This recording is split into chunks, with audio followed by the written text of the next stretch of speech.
Hello students, welcome to my channel deep into maths. आज मैं आप लोग को गणित प्रभा का चैप्टर नंबर 12 का मिश्रण चैप्टर समझाने वाली हूँ। आप लोग मिश्रण से क्या समझते हैं? मिश्रण शब्द से ही समझ में आ रहा है दो या दो से ज़्यादा चीज़ों को एक साथ मिलाने के बाद जो रिजल्ट आप लोग के पास आता है वही है मिश्रण।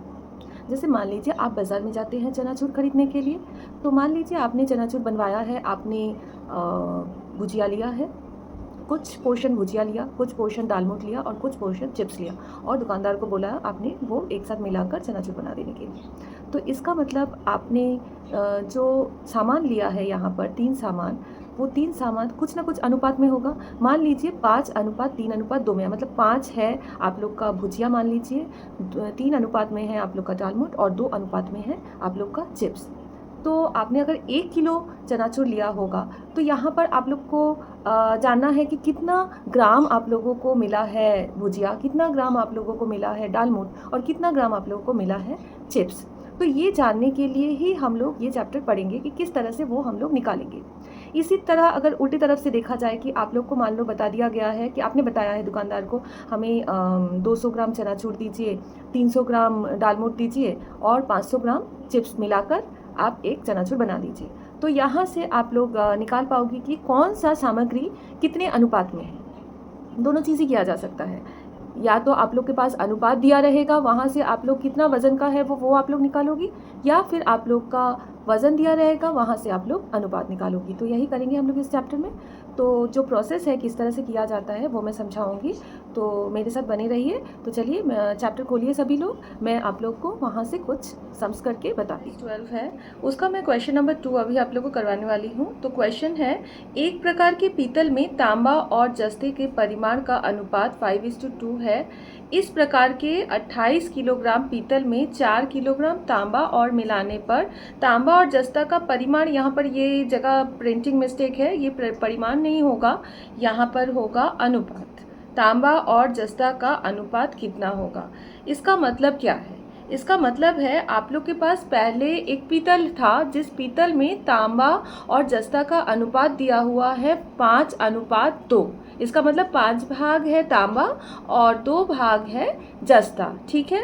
तो अब वहाँ पर क्या किया जा रहा है, तांबा और 4 किलो मिला दिया जा रहा है। इसका मतलब क्या है, अब तांबा का जो भाग है वो ज़्यादा हो जाएगा, बदल जाएगा। तो आप लोग को वही अनुपात निकालना है कि जो नया वाला जो मिश्रण तैयार हुआ उसमें तांबा और जस्ता का अनुपात कितना होगा, ठीक है। तो चलिए सवाल करते हैं। तो सबसे पहले जैसा कि क्वेश्चन में दिया हुआ है, आप लोग को सबसे पहले क्या दिया हुआ है क्वेश्चन में वो आप लोग को अच्छे से लिख लेना है। जैसे तांबा और जस्ता का अनुपात दिया हुआ है 5:2, ठीक है। तो यहाँ से आप लोग सबसे पहले निकालोगे अनुपातिक योग। योग मतलब ही समझ में आ रहा है, प्लस करना है आप लोग को। तो 5 + 2 आप लोग का यहाँ पर आ गया 7, ये है अनुपातिक योग। अच्छा, अब कितना किलोग्राम पीतल दिया हुआ है, यहाँ पर दिया हुआ है पीतल का परिमाण, मतलब तांबा और जस्ता मिलाकर जो पीतल बना हुआ है उस पीतल का परिमाण है 28 किलोग्राम, ठीक है। अब यहाँ पर हम लोग पहले निकालते हैं कि तांबा का हिस्सा कितना होगा। तांबा का हिस्सा अनुपात में कितना होगा, मतलब अनुपात नहीं, रेशियो में कितना होगा। यहाँ पर अनुपातिक योग निकला था 7 और यहाँ पर तांबा का जो हिस्सा था हम लोग 5:2, मतलब 5 भाग था तांबा का, तो 5/7 हो गया तांबा का हिस्सा। और इसी प्रकार जस्ता का हिस्सा कितना हो जाएगा, करेक्ट, 2:7, ठीक है। अच्छा, नेक्स्ट देखो, आप लोग को एक्चुअली निकालना है कि 28 ग्राम पीतल में कितना तांबा और जस्ता है। तो हम लोग क्या करेंगे, वो 5/7 है, इसको 28 से गुणा कर देंगे तो निकल जाएगा कितना किलोग्राम पीतल है, ठीक है, कितना किलोग्राम तांबा है। तो यहाँ पर हम लोग का निकला 20 किलोग्राम तांबा है इस पीतल में। इसी प्रकार हम लोग जस्ता भी निकाल लेंगे। जस्ता का कितना हिस्सा था, 2/7 था, तो 2/7 इंटू वही 28 किलो में कितना है निकाल लेंगे जस्ता, तो इंटू किए तो हम लोग का आ गया 8 किलोग्राम। अब अकॉर्डिंग टू द क्वेश्चन यहाँ पर लिखा हुआ है 4 किलोग्राम और तांबा मिलाना है। तो हम लोग क्या करेंगे, तांबा कितना आया था, तांबा का परिमाण आया था 20 किलोग्राम, तो इस 20 किलोग्राम के साथ 4 किलोग्राम और मिलाना है, मतलब क्या है 4 किलोग्राम जुड़ जाएगा। तो जुड़ गया तो कितना हो गया, 24 किलोग्राम हो गया, ठीक है। अब तांबा हो गया 24 किलोग्राम, लेकिन जस्ता को कुछ नहीं किया है, कोई जस्ता ऐड भी नहीं किया है, यहाँ से जस्ता निकाला भी नहीं गया है, तो जस्ता जो 8 किलोग्राम था वैसा ही रहेगा। मतलब नया जो मिश्रण बना है उसमें तांबा का परिमाण बढ़ गया और वो हुआ 24 किलोग्राम, और जो जस्ता है वो पहले जितना था 8 किलोग्राम उतना ही रह गया। तो अभी हम लोग नया अनुपात निकालते हैं। तो नया अनुपात क्या होगा, तांबा को पहले लिखेंगे, पहले तांबा है तो तांबा है 24, तो 24 लिखे हैं। अनुपात देकर हम लोग कितना लिखेंगे, जस्ता कितना था 8, तो 24:8 हम लोगों ने कैंसिल किया, काट कर हम लोग का निकला 3:1। आई होप क्लियर हो गया आप लोग को कि किस तरह से ये निकला।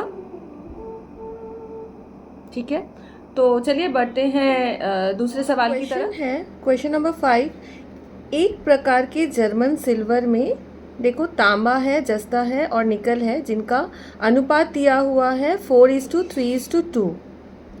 इस प्रकार का कितना किलोग्राम है, देखो German silver 54 kilogram German silver, जिसमें कितना और जस्ता मिलाया जाए कि तीनों का जो नया अनुपात है वो बन जाएगा 6:5:3।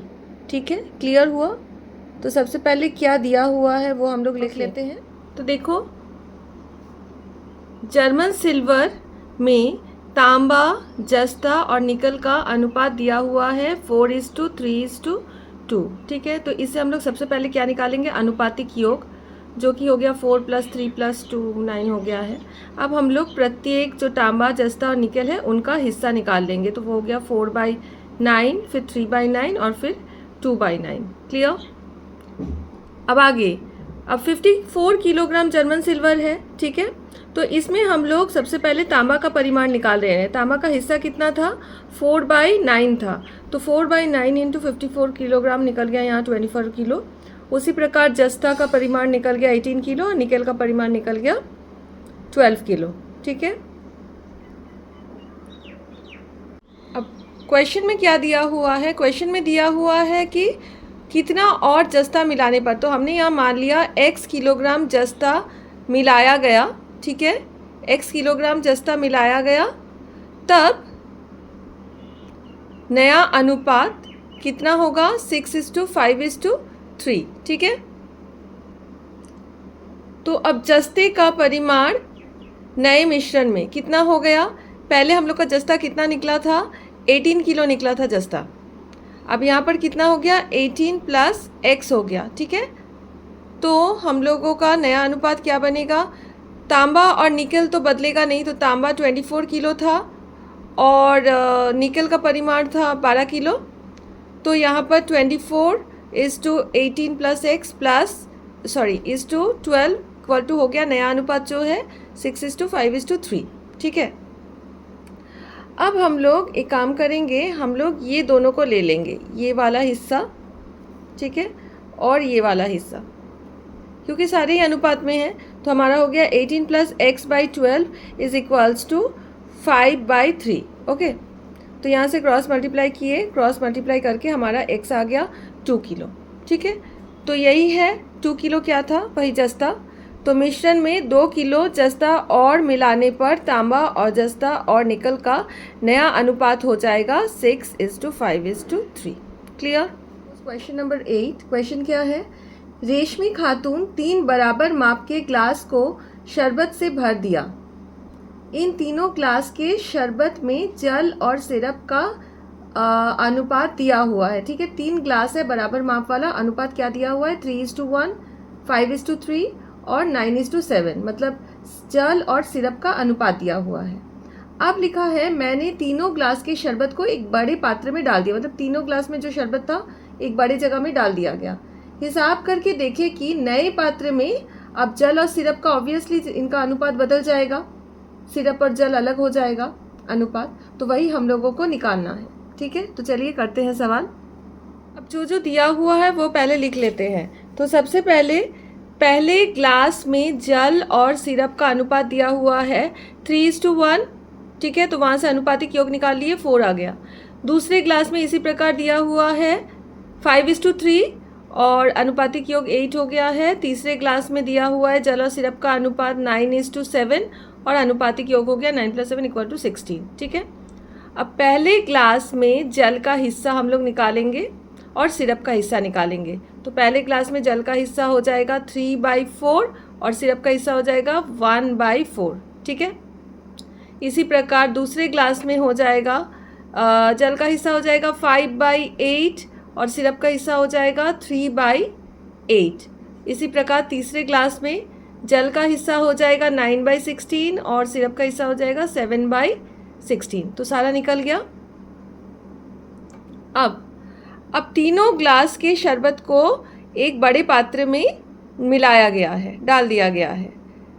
तब क्या हो जाएगा, जल का हिस्सा क्या हो जाएगा, तो जितने सारे जल निकले हैं, देखो जल का जो हिस्सा भाग निकला है, पहले ग्लास में 3/4, दूसरे ग्लास में 5/8, तीसरे ग्लास में 9/16, सबको हम लोगों ने जोड़ दिया।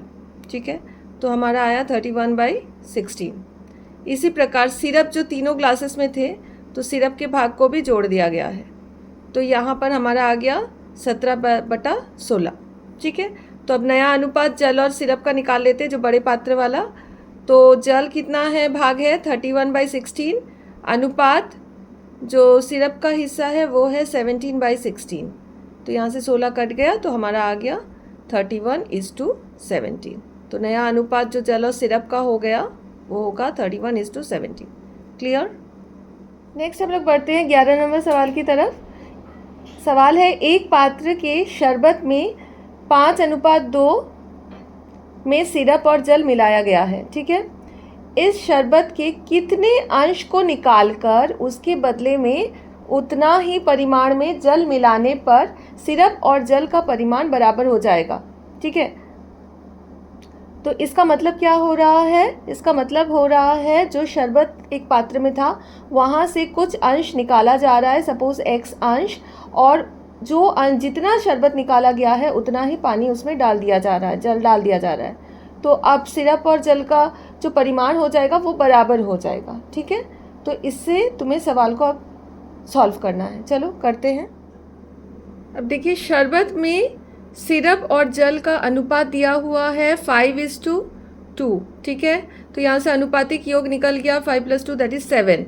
अब इसमें कितना सिरप का भाग है, 5/7, और कितना जल का भाग है, 2/7। ठीक है, पहले सिरप है इसीलिए 5/7, उसके बाद जल है इसीलिए जल का 2/7। ठीक है, अब क्या बोला गया था क्वेश्चन में कि यहाँ से कुछ भाग शरबत निकाला जा रहा है, तो मैंने यहाँ माना शरबत में से x भाग निकालकर उसमें उतना ही पानी डालना है, इसीलिए x भाग पानी डाल दिया गया है। ठीक है, अब x भाग जो शरबत निकाला गया है, इस शरबत में तो सिरप और जल दोनों ही मिला हुआ है, तो उस x भाग में कितना सिरप है, देखिए x × 5/7। 5/7 क्यों, क्योंकि जो सिरप का हिस्सा था वो है 5/7, इसीलिए x × 5/7। ठीक है, और जल का हिस्सा जो है वो है x × 2/7। 2/7 क्यों, क्योंकि जल का हिस्सा पूरे शरबत में 2/7 था, तो 2x/7। क्लियर। अब प्रश्नानुसार क्या बोला गया है, जो नया मिश्रण बनेगा उसमें कुछ शरबत निकाला और उतना ही जल डाला गया है। तो जब डाला गया तब सिरप और शरबत का जो परिमाण है बराबर हो जाएगा। बराबर का मतलब है उसका रेशियो हो जाएगा 1:1। ठीक है, तो अब कितना सिरप है थोड़ा सा ध्यान से समझें। पहले 5/7 भाग सिरप था, उसमें से निकाला गया है 5x/7, है ना, 5x/7 निकाला गया है। देखिए, x भाग में 5x/7 भाग तो सिरप निकाल दिया गया है, क्योंकि x भाग शरबत निकाला गया है, ये निकाल दिया गया है, तो ये सिरप भी निकल गया। तो इसीलिए ये जो 5/7 था इसमें से ये माइनस हो गया। ठीक है, तो ये माइनस हो गया। अब देखिए, जल पहले 2/7 भाग था, तो अब शरबत जो निकाले थे उसमें थोड़ा सा जल भी था, तो कितना जल था, 2x/7 भाग, तो वो माइनस हुआ, लेकिन कुछ पानी ऐड किया गया है, मतलब x भाग शरबत निकाला गया था तो x भाग पानी ऐड किया गया, इसीलिए प्लस कर दिए हैं। ठीक है, तो सिरप और जल का जो अनुपात है तब 1:1 मतलब बराबर हो गया है। ठीक है, तो अब देखिए 5x इसका लसा कर लिया गया है, लसा करके सॉल्व किए हैं, लसा किए हैं। लसा करने के बाद यहाँ पर देखिए, यहाँ पर लिख सकते हैं इस तरह से बटा करके लिखा गया है, और फिर क्रॉस मल्टीप्लाई कर दिया गया है। क्रॉस मल्टीप्लाई का मतलब इस वाले को 1 से इंटू और इधर वाले को 1 से इंटू करके इस साइड लिख दिया गया है, और वहाँ से x कैलकुलेट करके निकाला गया है 10x इक्वल टू 3, तो x इक्वल टू 3/10 भाग। तो हमारा आंसर हो गया 3/10 भाग। मैंने आप लोग को अच्छे से ये चैप्टर क्लियर कर दिया है।